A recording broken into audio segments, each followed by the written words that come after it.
All right. So I guess I'll start us off. This is our new logo for anyone that may not notice.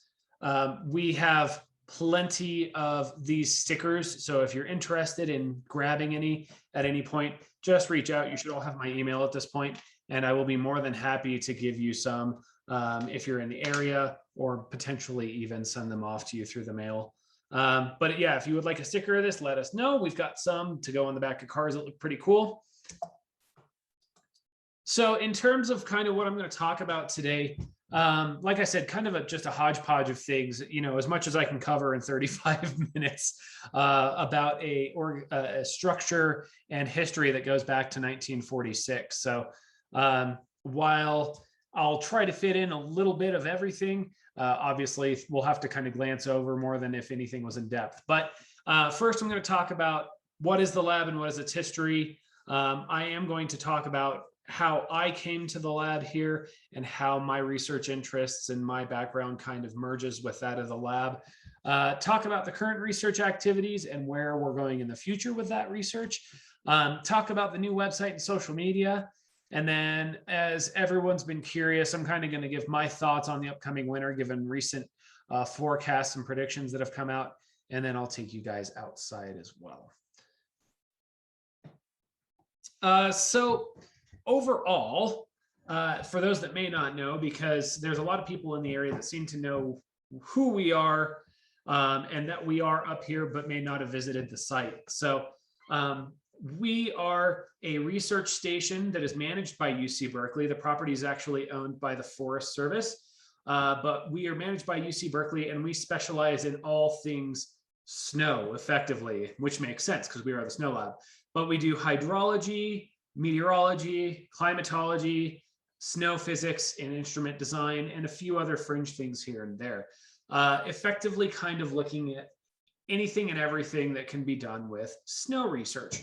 And my background is in both snow and instrument design. We'll get more into that in a while, but it's a wonderful place up here to really get the unique characteristics of the Sierra Nevada snowpack, and one of the best locations in the world for this type of research.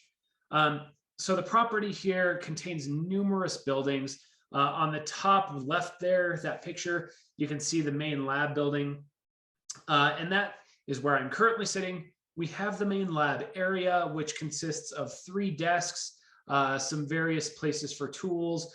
And then we also have actual living quarters, which at one point housed up to 7 people. So we also have a kitchen, bathroom, and 3 bedrooms. And that comes in very handy during the winter when snow can get as deep as 20 feet and you may not be able to leave. So that's the main building here on site. We also, within this building in the basement, have a wet chemistry lab, and that doesn't get used quite as frequently, but we do analysis on like the isotopic composure of snowpack to try to get various climate signals out of it and things like that. But like I said, that's quite rare research, and I don't think there's any going on like that currently. We do have a snowcat garage. There's not currently a snowcat in that garage, which makes me sad, but we have one on the way, which makes me happy. Like I said, up here, we also we have very deep snowpack, and so we do need ways to get around on top of it other than snowshoeing and skiing, especially when you're moving around heavy equipment. And so we do things. We'll be picking up a snowcat, and then I also personally have a snowmobile to get back and forth to the lab. The crown jewel up here, obviously the building's nice in the winter to keep us warm, but realistically we're here for the testing at the site itself. So we have a snow study site that's just to our west of the main building, and that's on the right-hand side. That's a picture there. And you can see that's effectively what it looks like today. There are a couple pieces of instrumentation missing, and I'll point those out when I go outside with you guys. But that's, again, the crown jewel. That's where all the magic happens. So we have a lot of different instrumentation out there. This is one of the best instrumented sites in the world in terms of the different snow and meteorological measurements that we're taking, as well as the length of those measurements. So that, in a nutshell, is effectively what the site is and looks like. We also have a paint shed where we store various maintenance equipment, and then we have, actually in the very back on the right hand side in that right photo, you'll see that tan building behind some of those towers. that's a generator shed. So we have a 500-gallon propane tank that sits next to that. And as often happens up here and in extreme snow environments, we'll get power outages, and there's a generator in there that kicks on to keep the lab running so that we don't miss measurements during those periods. So a brief history here. We've got a few different big, let me start that over. We've got many different projects that have occurred here over the past effectively 70 years. And the measurements that have been happening up here realistically go all the way back to the 1870s because of the railroad when it came through. So the way this was initially developed up here as the lab itself, and not just measurements related to the railroad, was in 1945, post-World War II, the Army Corps of Engineers and the Weather Bureau, which is now the National Weather Service, developed a cooperative snow investigations research program that really wanted to look at hydrological problems in the West. Of course, snowpack and water resources are so incredibly important in the West. Obviously, we're quite aware of that with the current drought that we're in, but they wanted to really get a good understanding of that. So in 1946, they established the Central Sierra Snow Lab. And that says is one of 3 outdoor laboratories. And that's not entirely accurate. It kind of is, but not really. CSSL was developed with one other lab initially, and it was here and in Montana because the researchers wanted to get an idea of maritime and continental climate snowpacks. So out here towards the ocean, the Pacific, our snowpack is pretty dense, has a lot of water in it because we get a lot of influence from the moisture coming from the ocean. Whereas inland in Colorado, where I'm from, it's very dry and you have that kind of champagne powder. So that was one of 2 sites that they initially established. Later on, there was also a site added to Oregon and out in Colorado in the Fraser experimental forests there. Of all of those sites, it's the Snow Lab here and the Fraser Experimental Forest in Colorado that still exist and operate in a research capacity today. And so in 1954, after this is effectively concluded with the U.S. Army Corps of Engineers and the Weather Bureau, they've done their research for 9 years, figured things out. The USDA Forest Service took it over and assumed sponsorship, and that's what it is now. We are sitting on Forest Service land. And so at the time, that became part of the Pacific Southwest Forest and Range Experiment Station. And we still are in the Pacific Southwest Forest District for the U.S. Forest Service. But another partner stepped up at that same time, and that was the California Department of Water Resources. And they have been a huge help to the lab over the past 60 to 70 years in terms of their financial support with the lab. And so we still work with them to this day, but Forest Service and DWR took it over in 1954.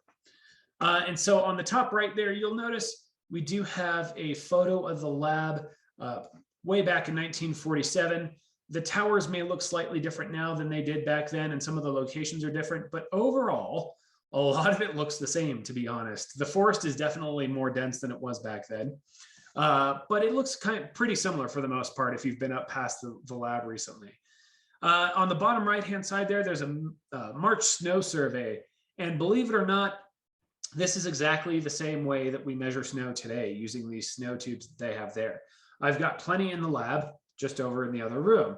And so it's kind of funny looking back at these old historic pictures and realizing that while technology's brought us a long way, we're still doing things in very much the same way, some odd, 60, 70 years later.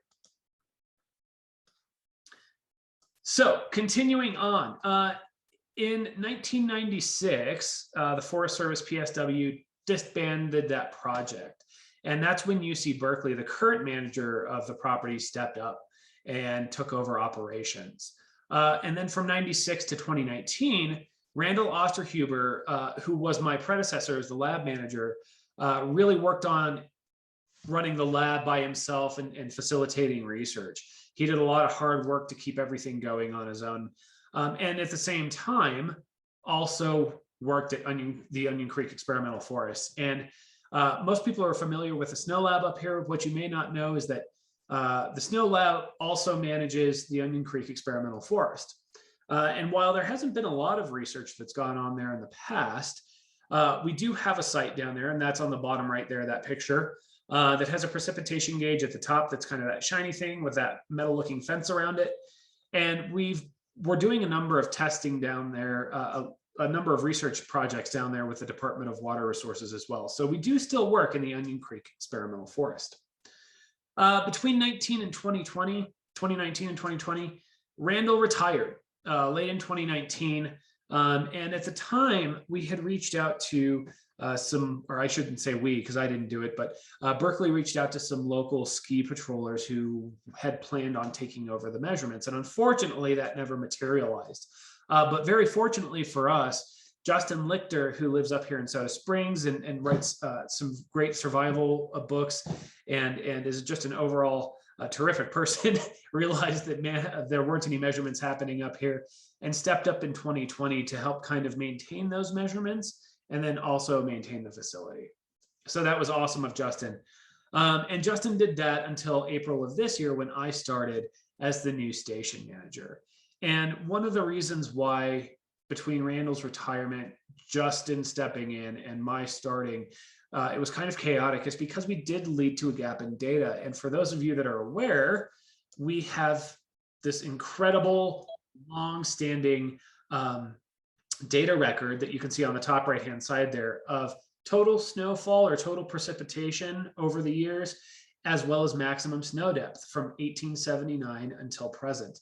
And not having someone here in that 2019-2020 winter kind of prevented us from really continuing with the coherence of that data set.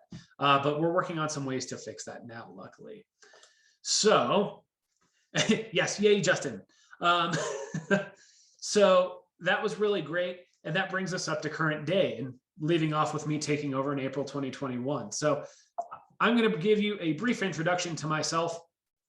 I grew up in Denver, Colorado.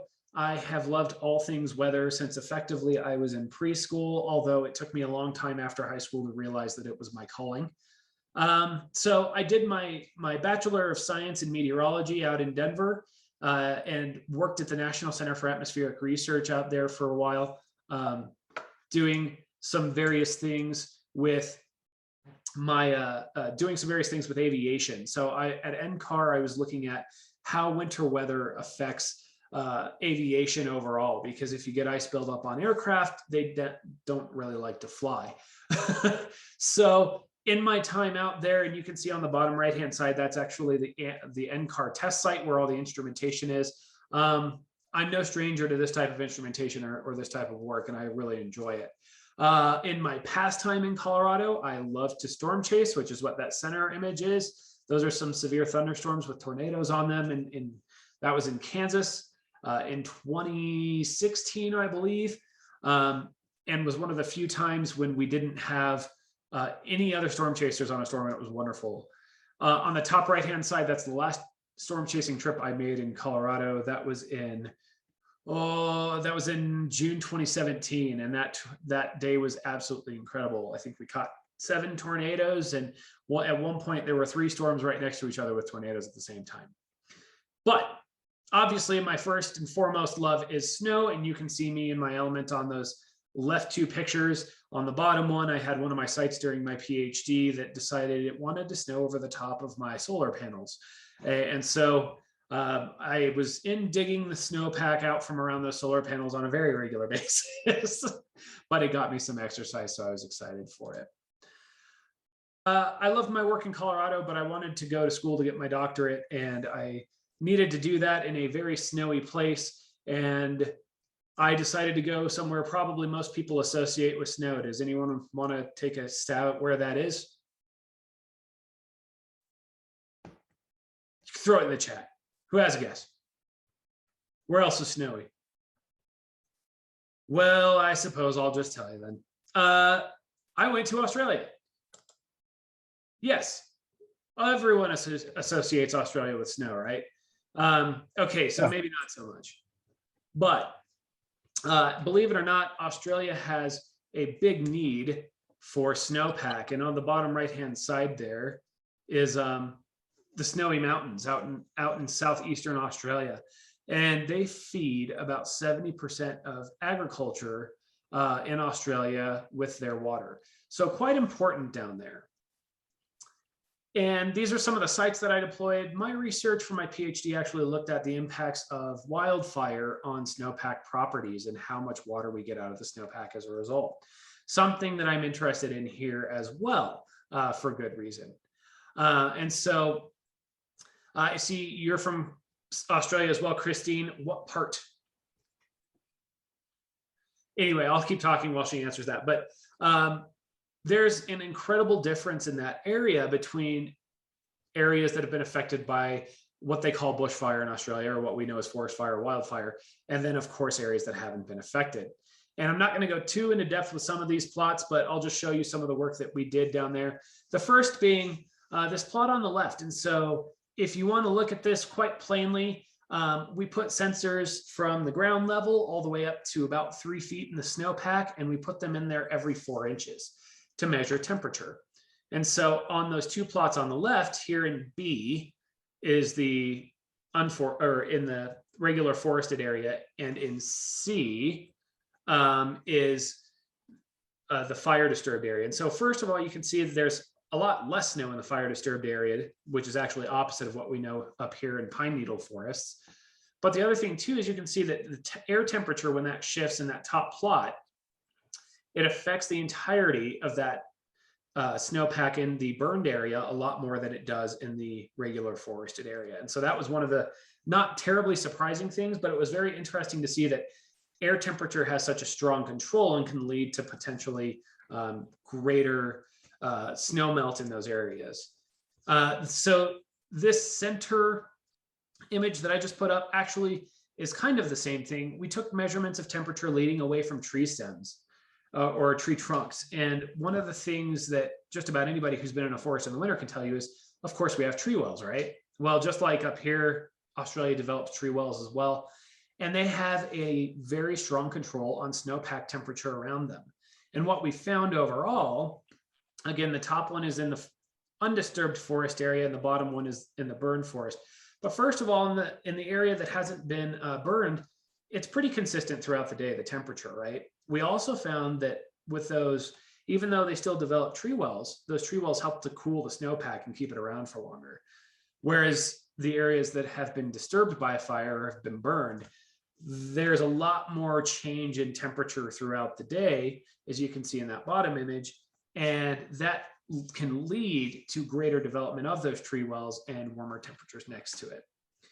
So that was the big stuff that we kind of discovered down there. This last image is actually a little bit complicated. I won't go into it too much, but what I will say, oh, it decided it didn't like me, is that in the top image is the undisturbed forest, the middle one is the fire disturbed forest, and that bright red color is when the snowpack is melting. And so after fire, the snowpack melts consistently after new snow or the green areas have fallen, and it doesn't ever really reach an equilibrium where it's just kind of existing without melting like it does in these pink areas in the undisturbed forest. So enough about that. That was kind of complicated, but that was my research in Australia, and I'll explain why that's a little bit more pertinent here in a second. But leading us on to current research here at the lab. Over the years, we've had all kinds of partners, from Caltrans to PG&E to just about every university partner in the United States you can think of. But current primary collaborators here at the lab are the Department of Water Resources, who I mentioned has had a long history in working with the lab, the National Weather Service, who has a climatological precipitation gauge up here. So they do rain and snow measurements up here throughout the year and have maintained that record for a long time. UNR and Adrian Harpold and Ann Hagley and Ann Nolan down there have been doing some work up here with us. And then just to make the acronyms even more fun, the USDA NRCS, or the National Resources Conservation Society Service, excuse me, They have been working up here for a long time as well. And then the Desert Research Institute also has some instrumentation here on site. So just to go over some of the more major collaborators that we're working with and have been dealing with over this time. The Department of Water Resources is probably our primary collaborator right now. And there's a number of different things that we're working with them on. The first being that we test a lot of new equipment that they're expecting to use in their snow measurements and operations. And we develop measurement techniques to be employed statewide. And what I mean by that is if you've ever seen the news and you see DWR employees going out into the field with their snow tube to do measurements to say, the snowpack is, 90% of normal. All those measurement practices are actually developed here at the Central Sierra Snow Lab. And then we go out and teach their employees how to be safe in the field and how to do those measurements correctly. We also test all their new instrumentation. I shouldn't say all of it, but most of it. And we're doing that currently, and I'm going to point out a couple of these things here in a second, but when we go outside. But I do have a picture of one, and that's on the bottom left, and this is what's known as a neutron sensor. And so these neutron sensors, and this one I'm not entirely sure why it's being buried in the snow and not in the soil. They might just have put it there for illustrative purposes, but what they do is they measure background neutrons from the environment. So we're essentially measuring background radiation from the universe. And as soon as snowpack builds up on top of that, the water in the snowpack attenuates those neutrons really well.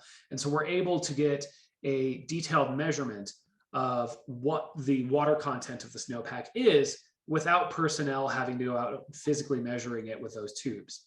And that's really beneficial because currently DWR has a lot of difficult sites to get to, whether that be them having to use a helicopter in the winter, which can be at the mercy of the storm cycles, or even some of these sites where they literally have to trek in on horseback with pack mules.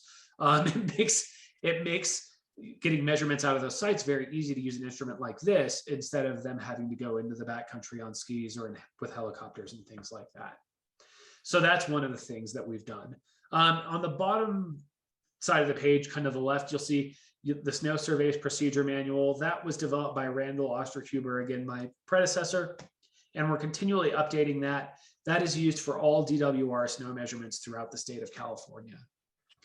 And then, like I said before, we take measurements at the Onion Creek Experimental Forest. Not only are we doing that for research projects with DWR, but they have one of their snow courses down there that tells us effectively how much water is in the snowpack at that location. And there's a large number of those throughout the state. And so we manage that specific site for DWR. And then we have kind of turned towards a focus of rain on snow events. And I'll go into this a little bit more in the future here, but we're embarking on some research there as well. And then in recent discussions, it has been decided that CSSL will be the head of what's known as the lead of the data acquisition roundtable, or DART. And so I'm sure if any of you have worked with maybe universities or government organizations, you're aware of how people kind of get in ruts of doing things in their own way. And that can occasionally mean that you don't have similar measurement types. And so that makes comparing them difficult. So what DART sets out to do is standardize measurement techniques, standardize instrumentation at the various sites throughout California, and then develop a research to operations pipeline. And what I say by that is there seems to be a lot of research that goes on, and I think a lot of people will agree with me, that is research for the sake of research, which isn't necessarily bad, but when it can be highly impactful, like a lot of the work up here at CSSL or at other locations in California, you really want to get that to operations so it can be used to manage our water resources. And so that's kind of the purpose of DART as well, is to do that. On the bottom kind of right-hand side there, you'll see this metal-looking tower. And this is actually a schematic of a new tower we're putting in this year. The Snow Lab has a lot of aging infrastructure, and a lot of it's still very functional, some of it not so much. But one of the things that I've wanted to do as I've come in here is really increase the research capacity and not quite have people fight over space as much. And not that that necessarily was a huge issue in the past, but we're going to be erecting a new 8-foot by 10-foot tower that's going to be 25 feet tall. And that'll enable us to put a lot more instrumentation on top of the stuff that we already have. That'll also enable us to put new instrumentation out that maybe the lab hasn't been able to accommodate in the past.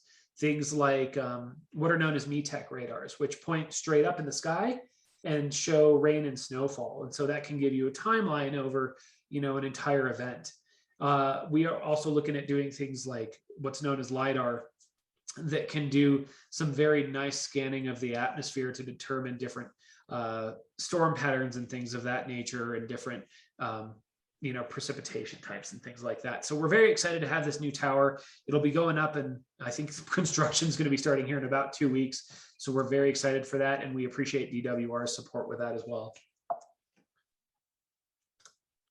And then, so we have the Natural Resources Conservation Service on site here as well, and they have some equipment that's known as a SNOTEL site. And a SNOTEL site, and SNOTEL, I should say, stands for snow telemetry, or snowpack telemetry. I can't remember which one it is, but SNOTEL sites, there's 730 of them in 11 Western states, and there's 34 here in California. And what they do is they measure all components of the snow. So how deep it is, how much it weighs.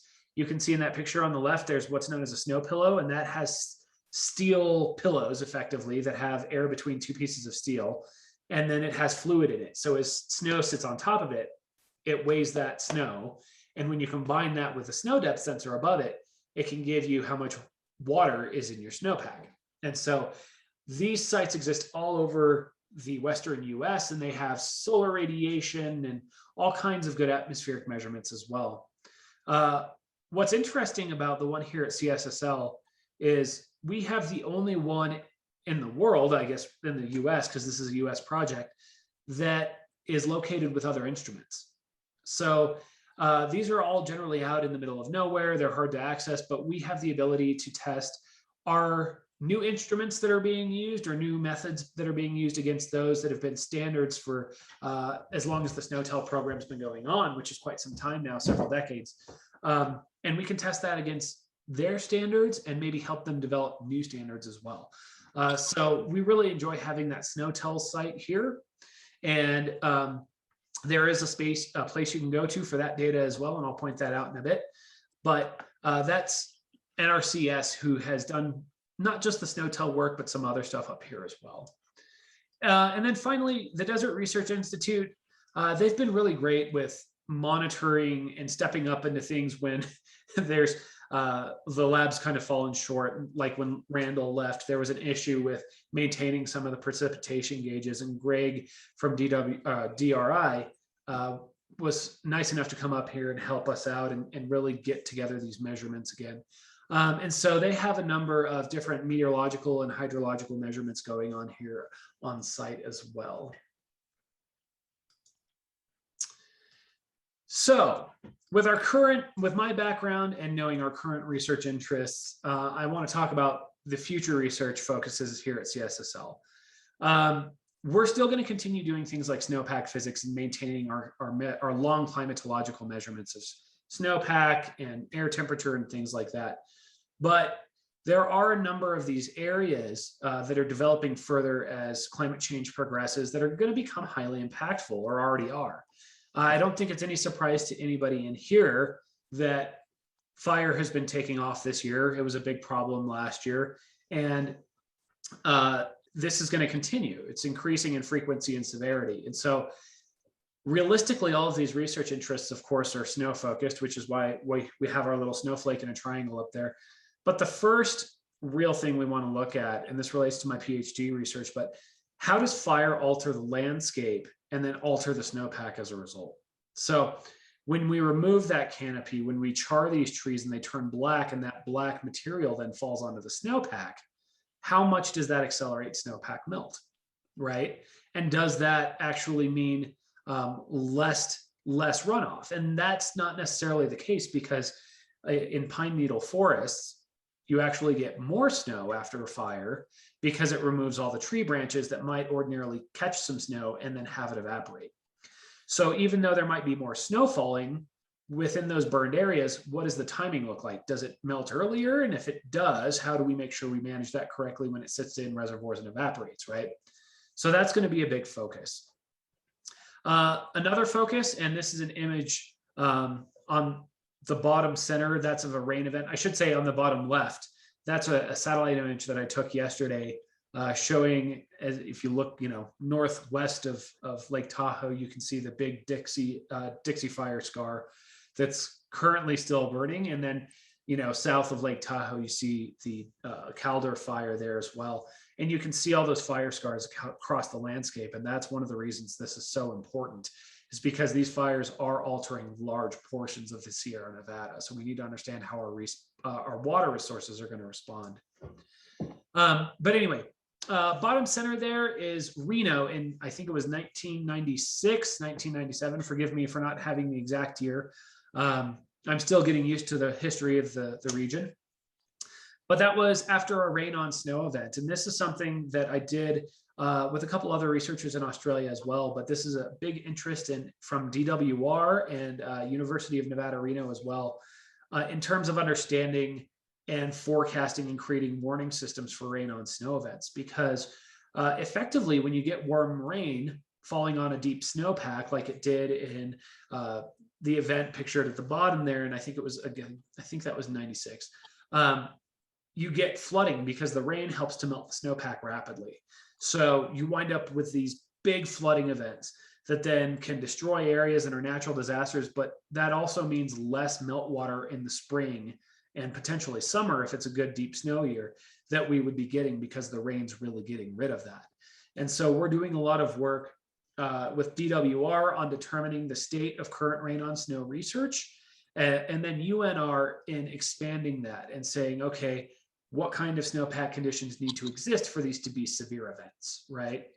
And so we're doing that research as well. And then on the right-hand side there, we're also embarking continually on new instrumentation development. Again, one of the benefits of us at the site is we have so many different types of measurements, and oftentimes we have multiple different types of the same measurement. And that allows us to develop new instrumentation that may be either more precise or that we can use in new ways where older methods might have failed. In that image is what's called a SODAR, and it is absolutely ear piercing. It will actually give you hearing damage if you're close to it for more than about 20 seconds without ear protection, but it emits very high-pitched beeps straight upward into the atmosphere. And from that, it can give you atmospheric temperature from the surface upward, and it can also give you other things such as wind field, atmospheric density, and things like that. So that SODAR is one of the things we don't have up here at the site yet, but that's something that we could potentially implement if we wanted to really annoy our neighbors later on once that tower has been built. I don't think the neighbors would appreciate that. So we might have to go further into the forest, but that's some of the new instrumentation that we could potentially use to our advantage and hasn't been used up here yet. So with the changes from the Forest Service to Berkeley, and then with Randall leaving and me taking over, there's been some development of new websites and social media. And I think that's created a little bit of confusion, but I think it's also an exciting thing as well. So I wanted to show you guys some of the resources you can go to check out what's going on at the lab at any given time, as well as if you want to look through some of the data, if you are interested in looking at temperature trends and things like that. I'm going to show you a few of those spaces too. Briefly, before I go to the websites, I will say our Twitter and Facebook pages are not going to be identical. I would encourage you to look at what each one's going to be used for and then decide which one is more applicable to you, or you can use them both, because I do think they're both useful. So Twitter is going to be more instantaneous things. If there's an awesome snowstorm going on outside and I want to go get out in the middle of it and pretend I'm Jim Cantori, that'll go on Twitter. I might share other research that pertains to Snow Lab research and retweet that. So that'll kind of be what our Twitter presence will be. In terms of Facebook, in the past, I have done a lot of Facebook pages on my own that have amassed a number of people, one of which being meteorologist Andrew Schwartz. You're welcome to follow that one as well. But I like to do in-depth discussions of weather forecasts. not so in depth that it's difficult for people that don't understand meteorology, but a little bit more scientific than layman. I like to almost kind of teach at the same time I do discussion. So I plan on doing that this upcoming winter with our snowfall events. And then if one of our forecasts goes bust, we're like, yes, there's going to be 3 feet of powder, get your skis ready. And all of a sudden we get 2 inches. I'll probably go back and look and say, okay, why did that forecast turn out differently than we expected, and discuss that as well. So that's what our Facebook presence will be. So going back to our websites, this is going to be our new website going forward. This is cssl.berkeley.edu. And this is all things current and interactive that we can make science, and it will be continually updated as time goes on. Let me make sure I'm sharing the correct screen with you. Here, we'll do this, and then I will share to make sure that I have that correct. There we go. There we go. So that's better. So this is cssl.com. So you can see in these top 6 boxes, this is all continually updated. These snowfall measurements are actually going to be from our manual measurements here at the lab, in addition to the snow water equivalent, or SWE. And then you can see the current temperature and the current wind speed. And so that's what's actually occurring at the lab right now. And then you can see on the right-hand side how our snowpack and precipitation compares to our average water year. And water year is a little different than annual year, right? Water year actually starts October 1st and then goes through to September 30th. So for this last water year, which is about to end, we got about 72% of our average snowpack, which isn't that bad, but we only got 56% of the precipitation that we wanted. So what you can do, again, this is kind of interactive, you can toggle. So that's snowfall. This should change. There we go.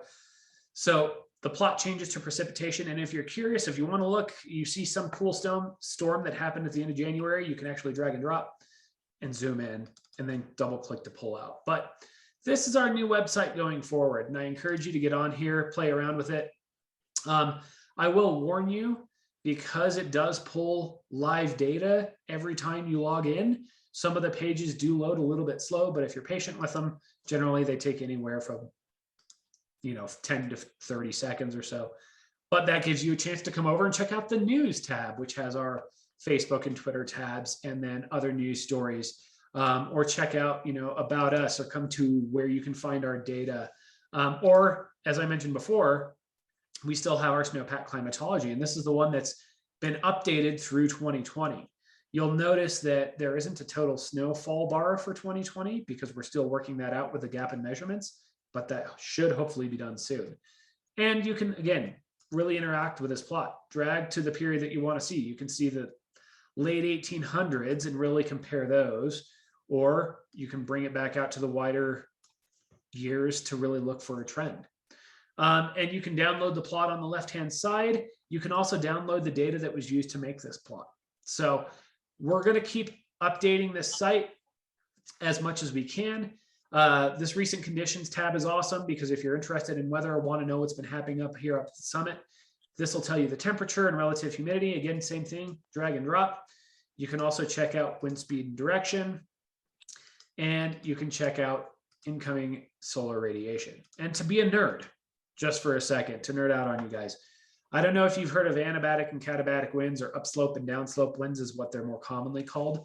But this site, the Snow Lab, has one of the best defined upslope and downslope wind events that you will ever see. And if you look at these little dots, that's your wind direction. So 0 to 45 degrees is roughly northeast, right? 180 to 225 is southwest. So what you have is overnight, you have all the cold air from the top of the peaks that then settles and goes downhill. So downhill for us means the wind's coming from the northeast and going towards the southwest. And you can see that here from about, 1900 to 8 a.m. And then it changes almost a complete 180 degrees, and all the wind starts coming uphill as the hill heats and the air starts rising. So sorry to geek out on you for a minute, but this, out of all the places I've been in the world and done research, this has one of the best upslope and downslope winds you'll ever see. So now that this page is loaded, it's not much to look at right now. But during the winter, you will be able to see 24, 48, and 72-hour snowfall across the entirety of the Sierra Nevada, or at least Northern California, Sierra Nevada for the most part, and as well as the season total, which will keep going until the new water year starts. So anyway, this is the website going forward for the lab. There are other sources of data, however, and I'm going to bring up one of those now. This is, let me get back to it here. See if it'll load. There we go. Okay. So this website is the Desert Research Institute website for their measurements. And you can find this just by Googling DRI CSSL. Again, acronyms, right? And so that'll bring you here. You can kind of see what their measurements are doing. Some of them don't necessarily make sense currently, and probably we need to address that before the winter. For instance, the snow did definitely over the last few days did not go from 0 inches to 160 inches. But we'll get that figured out. So if you are interested in looking at more of the data, this is a good site for you, as is this next one. Let me get this pulled up as well. So this next website that I just pulled up, this is the NRCS SnowTel site. So like I said, they've got a ton of these sites all over the US. This website specifically, and I will post these slides. I'm planning on uploading this video and then posting these slides with it. So it should have the link in it with it. But you can also just Google SnowTel, CSSL, and it'll bring up our site. But this has all kinds of good data that has been collected here over the years. So feel free to explore this as well. Now, one question I did get was about air quality, and this was sent through prior to this meeting. But we actually just installed a Purple Air sensor about a month ago. And so if you go to Purple Air and kind of take the map over to the top of the pass, you can find our Purple Air site here and just click on it. There we go. And that'll bring up our air quality as well as a lot of the other air quality measurements around the area. But we do have one here at the lab that you can definitely trust because it has been installed correctly. Some people like to do interesting things, but these are the measurements that we have of air quality up here. So there is one other website that I'll show you here before we go on, and that is the VC of Research page. Now, in the past, when Randall was still here, this was known as the official website for the Snow Lab. Now, this is the University of Berkeley page for the Snow Lab, so it does give you a little bit of detail on the lab as well as kind of its placement within the university. It also tells you the director, who's Rob Drew, who's been terrific in working with me, getting things going so far. Obviously, it lists my details and the mailing address. But this is kind of a secondary site at this point. So it's not going to be the same central kind of contact point that it used to be. Definitely stick with the CSSL.berkeley.edu one. And if you guys are using this site and figure out that something might be better done in a better way, or you're curious about something, don't hesitate to shoot me an email and say, hey, I was thinking maybe you could add this, or what are your thoughts on this? Because after all, the lab is as much a part of the community as it is a research organization. So that is that for websites. And hopefully I'm not running through things too quickly. Back to our presentation. So thoughts on the upcoming winter, and this is going to be pretty brief, and then I'll take you guys outside. NOAA releases these seasonal forecasts that are based off of ocean indices like El Nino and La Nina. And this is what they're saying for the next 3 months, October through December. I've got bad news and slightly less bad news, I guess. Effectively, and these are generally pretty accurate, but we're going to see some above average temperatures, and we have about a 40% chance of seeing above average temperatures over the next 3 months compared to what would be normal. So That's kind of unfortunate. That's in the left map you can see there. So the higher red you get, or the darker red you get, I should say, the more likely it is you'll have higher than average temperatures. So not looking great for us. Most of the United States, realistically, including Alaska. On the right-hand side, same deal. What's the chance of us having above average or below average precipitation? So you'll notice we don't really have any color on us, and the darker browns are less snow and less rain, and the darker greens are more snow or more rain. And we're white, so we kind of have an equal chance of having average precipitation, which is good because we're not expected to have below average precipitation, but that doesn't help us with our drought issues really. So that's the forecast that they're putting out. We are going into kind of a second La Nina year, or predicted to go into a second La Nina year. And these plots are very much the same as what you just looked at, but with a small caveat.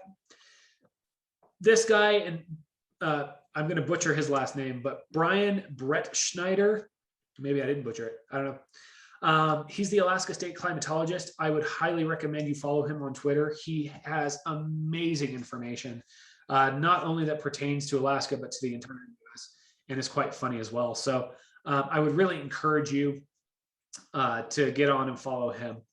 But effectively what we're looking at is, because we're going into another La Nina year, and that's what we had last year, he looked at the chances of having a warmer than average winter, and then looking at the chances of having a wetter than average winter. There we go, on the right-hand side. And so you'll see it's kind of hard to make out, but basically a second La Nina year for us up here in Nevada, Placer counties, kind of up on the summit, about 7 to 8 times we've had higher than average temperatures. So that jives kind of with what we're seeing from NOAA in terms of expecting warmer temperatures over the next few months. You'll also notice that on the right-hand side there, when we have back-to-back La Ninas like this, and when it comes to the second one that we're currently going into, we kind of wind up with about 5 or 6 out of those 15 years that was used that's wetter than normal. So again, that kind of falls into an equal chances territory, not completely, but a little bit. So far, what NOAA's predicting and what we're seeing in historical trends means that we're going to be warmer than average over the next 3 months, and roughly looking at average precipitation, or at least an equal chance of average precipitation. Hopefully, once we get past that time, we can get a lot more and start to address our drought issues a little bit. So that's kind of the end portion before I take you guys outside. Are there any questions that you guys have? I'd be happy to chat with you about anything. I'll take this off here as well. Okay, so I got a question on where my photo is, so I'll bring this up real quick. Okay, cool. Yeah, the WRCC. So this photo here with the helicopter, this was actually taken in Australia. This was one of those sites where in the winter it was quite difficult to get to. You can see that we definitely pulled things away from the helicopter. We also snowshoed up here. The helicopter didn't bring us in, but they were delivering some of my equipment for my PhD research. And these are the types of trees that they have around Australia. They're more or less leafy trees, like you would expect, you know, down at lower elevations to lose their leaves in the winter, but they don't lose their leaves in the winter. So that they're what's known as snow gum trees, or snow eucalyptus trees, kind of.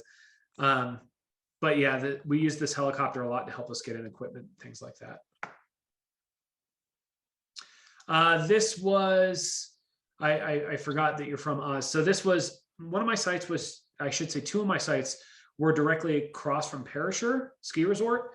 One was close enough to where when we camped there overnight to get measurements, we were able to see the fireworks going off on the slopes. And the other was on the backside, where along one of the cross-country ski trails. So those 2 sites were close to Perisher Ski Resort. The other one where the helicopter is, that was actually kind of southwest of Perisher, almost, I want to say 2/3 of the way between Perisher and Charlotte Pass Ski Resort. So on days that I was hiking back there 2 times a week to get manual measurements of snowpack. And I would actually take the Charlotte Pass over snow transport, which for those of you that haven't lived in Australia and gone to that area, is effectively a bus on snow tracks that kind of looks like a bus slash snowcat mixture. And so they would take me in there and were nice enough to drop me off halfway to 2/3 of the way between so I could get measurements. Let me see here. So I will go ahead and make sure that I can, let me see if I can share my start video. All right, now you should be able to hear me. Sorry, I'm not used to dealing with Zoom on phones. Okay, so this is our main lab facility in terms of where I work day to day, and I'm going to open up some of the blinds to make it a bit sunnier here so you guys can see things a bit easier. But over here we have a cabinet full of various things that we don't want freezing, aerosols and things like that. And we also have a workbench that has plenty of tools on it, things of that nature. We've got our sink over here and some very technical equipment above it. When we go outside to do measurements of snowpack, fresh snowpack, and it's less than about a foot, we go out with a scale, a ruler, and this tube. And so what we do is we stick our trusty ruler into the snowpack on top of the white board that we have out there, get the actual depth in 4 different spots on each corner. We then stick this tube into the snow and then move it to the scale using a very technical spatula to make sure that none of the snow falls out the bottom. And what we do is, the reason why we do that is we want to measure how much weight the snow has, because we can get how much snow is in there from the amount of, how much water is in there from the amount of snow collected, along with the depth of it and things like that. So very technical instrumentation. This is where we have 2 other desks for people to sit at, visiting scientists when they come out. This is the main desk over here. Like I said, if you guys like our logo or would like a sticker, please don't hesitate to reach out because we have plenty. And then this is an old drafting table they used up here. It is a gold mine of all things kind of scientific research in this place and the history of it. So with having our towers on site, of course, we need good tower climbing gear. So we have a harness and a helmet. This is the kitchen area. As I said, at one time, there were 7 people actually working and living at this lab together, from what I've been told. And that would mean some very cramped quarters, because you can see that's a very small table and there's only 2 chairs at it. So that's our facility as far as the kitchen goes. I'm actually not going to show you the living quarters upstairs because I still live there. And I have a big St. Bernard that'll probably bark at me when I enter the room. So we'll come out here to where we actually do measurements. And this is kind of the entirety of the site. We're looking west from the main lab building right now. And you'll see a few different things. The first of which being the 2 tall towers in the background. And those have been here for quite some time, I think at least 60 years at this point. And we're actually going to be replacing them with that new tower that I was discussing earlier that DWR was supporting. One of the things that you'll notice that's closest to us right now is this big wooden crate. And this is one of the things that we're going to be testing for the Department of Water Resources this year. So what this is effectively a 30-foot tall tower like those ones over there in the background, kind of, that you can see past where we are now. One of the problems with those towers is they can be very dangerous when you're out there alone trying to work on them. And DWR staff go into the backcountry and do this type of work in very remote areas. So this new tower that we're going to be testing this year actually folds down so they don't have to climb it. So they can put all types of instrumentation on it when it's folded over, sit it back upright, and leave without having to climb things and potentially injure themselves. So it's much safer. So we're going to install this one here soon. We're testing this one out for them. Just to the right of that is what has been dubbed as the Snowcat Garage. This has actually always been the Snowcat Garage here on site. And you can see these thick 4 wooden planks on it, and that's where the snowcat would be driven up. Once it gets inside that garage, there's metal channels to prevent the snowcat treads from messing up the floor, and that's parked in there. We have all kinds of tools and things like that to help us fabricate towers and new instrumentation setups in there as well. So one of the things that wasn't here in that old photo are these 2 poles that have another 2 poles over the top of them that's closest to us right now. And this site was being used by the NRCS for a while to test how well individual snow depth sensors work together. Some snow depth sensors use sound, and they'll emit a sound and measure the amount of time between it's emitted to when it gets back to the sensor to determine the depth of the snowpack. Some sensors use lasers. There's a few other different types as well, but those are the 2 primary types, and they were determining how well that was working together, or how well they were correlated, I should say. Excuse me.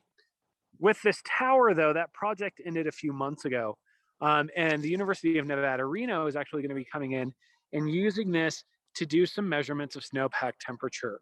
And so they're going to determine how snowpack temperature varies over the depth, kind of similar to what my research was in Australia, but as it relates to rain on snow events. So that's what these 2 poles are. This gauge here is what is known as a Geonor precipitation gauge. And this is an experimental gauge.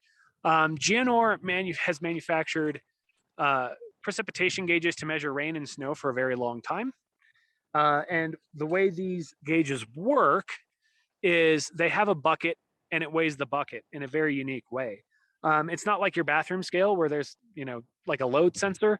What they do is there's a vibrating wire that sits there and vibrates at a high frequency.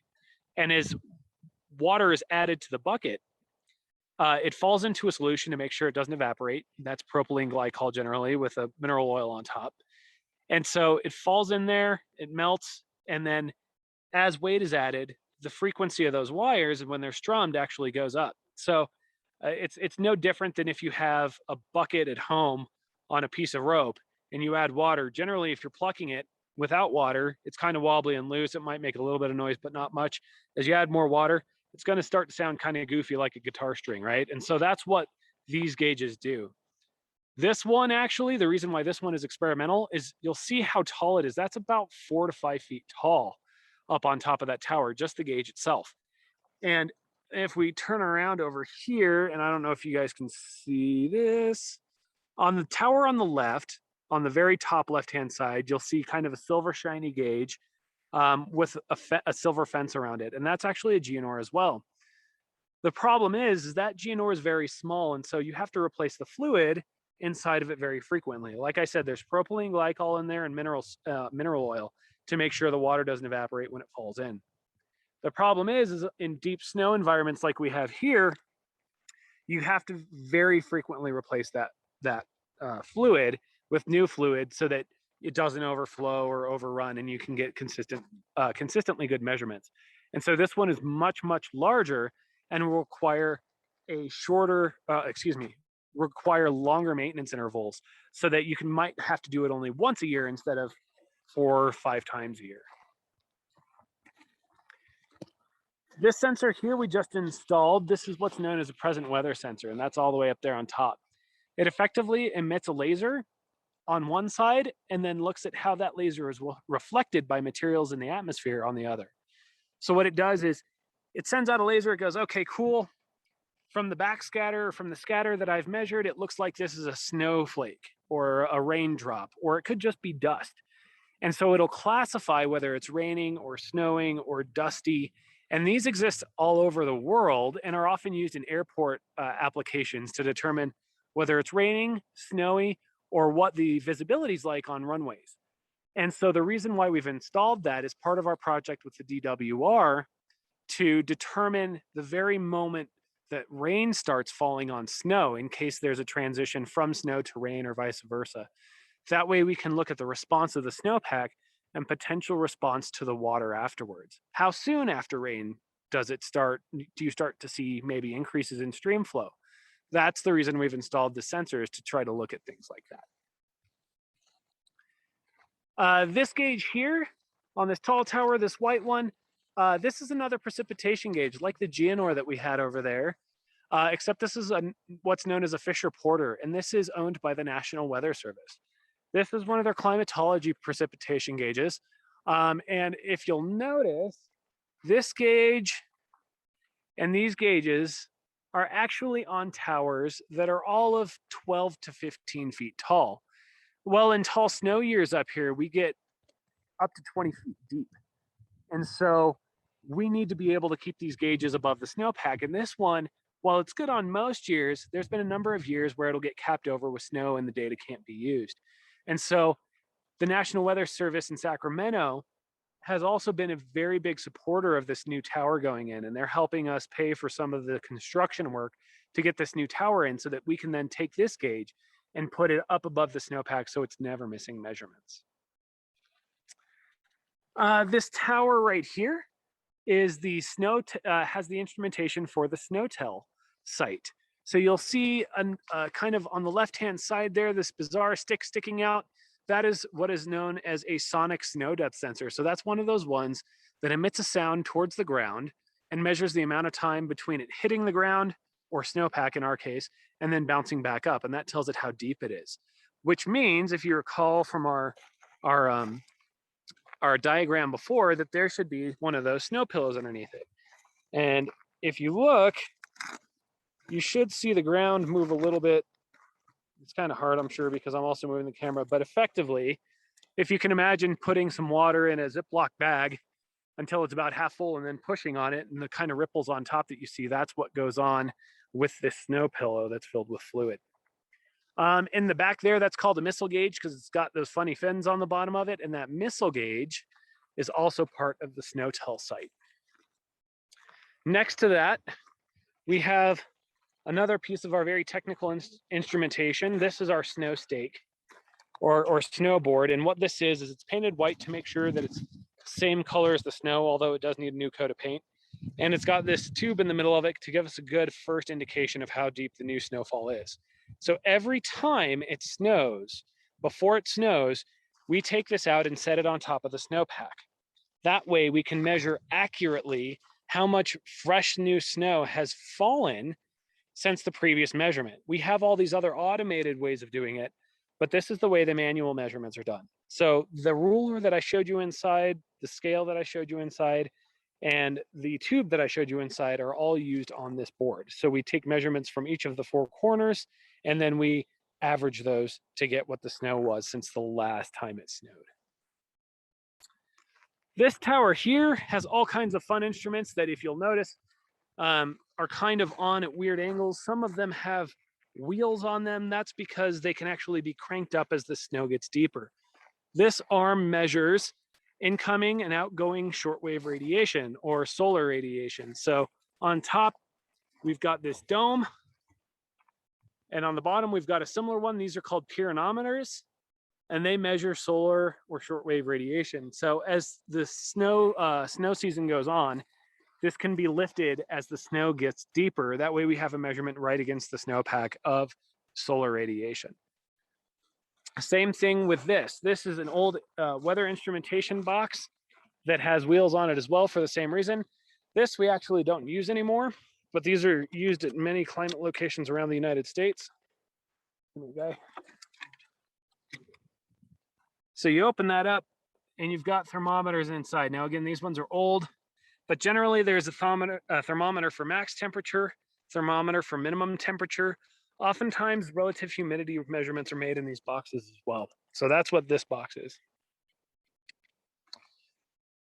This is our snow stake, this big white pole sticking out of the ground directly in front of us. And it goes up about 25 feet or so. And this is where the official measurements on snow depth at the snow lab are taken. So this is our snow stake. We'll do our measurement of the brand new snow, and then we walk over here to take a peek at where the snow is on our snow stake. And that's how we understand what the overall depth of the snow is here at the site. So we've got these big silver things on the ground here. These are the same thing as the fluid-filled snow pillow, except these work exactly the same way your bathroom scale does. Effectively, the snow sits on top of it and it weighs the mass of the snow, and it can tell you how much water content's in the snow from that measurement when combined with the depth. So this is actually something that we have on site for DWR, and we will be probably moving that a little bit here in the next few weeks as the new tower is installed. But this is one of the things that we have on site. And one of the reasons why, again, this site's so valuable, because we have this type of technology right next to the old type of steel snow pillow that the NRCS is being used. And we're continually checking this against our own manual measurements to get an idea of how accurate things are and how they compare. Finally, I don't think there's much else to show other than this, but finally, these are effectively giant kiddie pools that have 10-inch sides on them. And what they're called, it's called a snow melt lysometer. And so what happens is, you'll notice there's a black tarp on top of it, but as snow melts, the water drains into these two ponds, and then there's actually drains, and I'm not sure if I'm going to be able to show you this. I might get to this one. There's drains that need to be cleared clearly of material, but we've got these little drains over here that actually take the water that's melting out of the bottom of the snowpack and take it along these tubes and into this structure. And in the bottom of this, we have what's called a tipping bucket gauge. So what tipping buckets do is, with more water, they'll tip, and then that registers a certain amount of liquid water that's come out of the snowpack. So if you sit here and imagine kind of a cookie sheet that's tilted to one side and the water's filling it up, it'll tilt again, and it continually sheds the water. And so that, as it tips each time, it gives you a reading of, I think this was calibrated to 0.2 millimeters of water for the area. So these give you the water that's coming out of the bottom of the snowpack. I think I saw a comment. Let me check on what that was. Chat 14.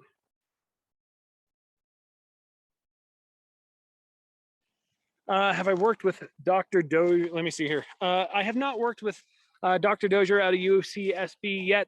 I'm in the process of really getting to try to bulk up on our collaboration as much as possible, to be honest with you.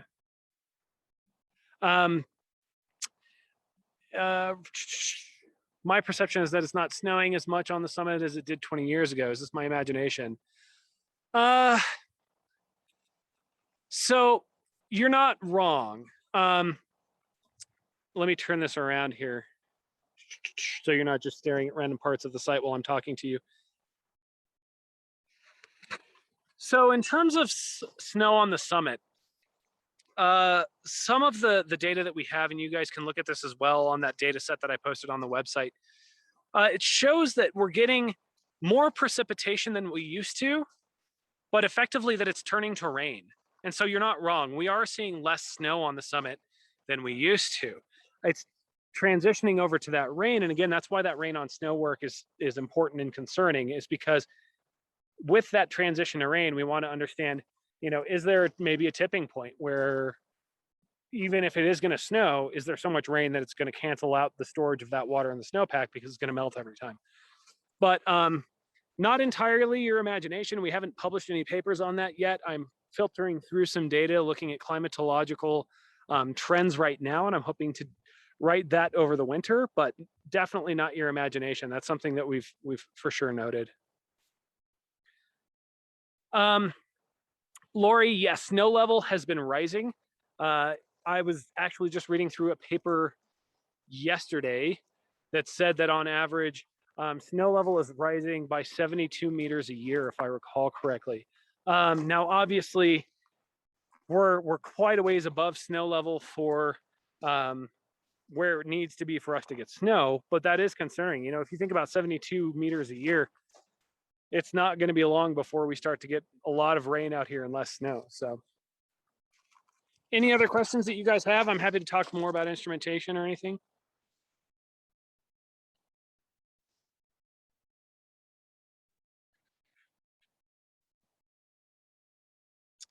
All right. Well, I guess if you guys don't have any more questions and if you're happy with everything that we saw and there's no more curiosity, then I will bid you adieu and say thank you very much for joining me today.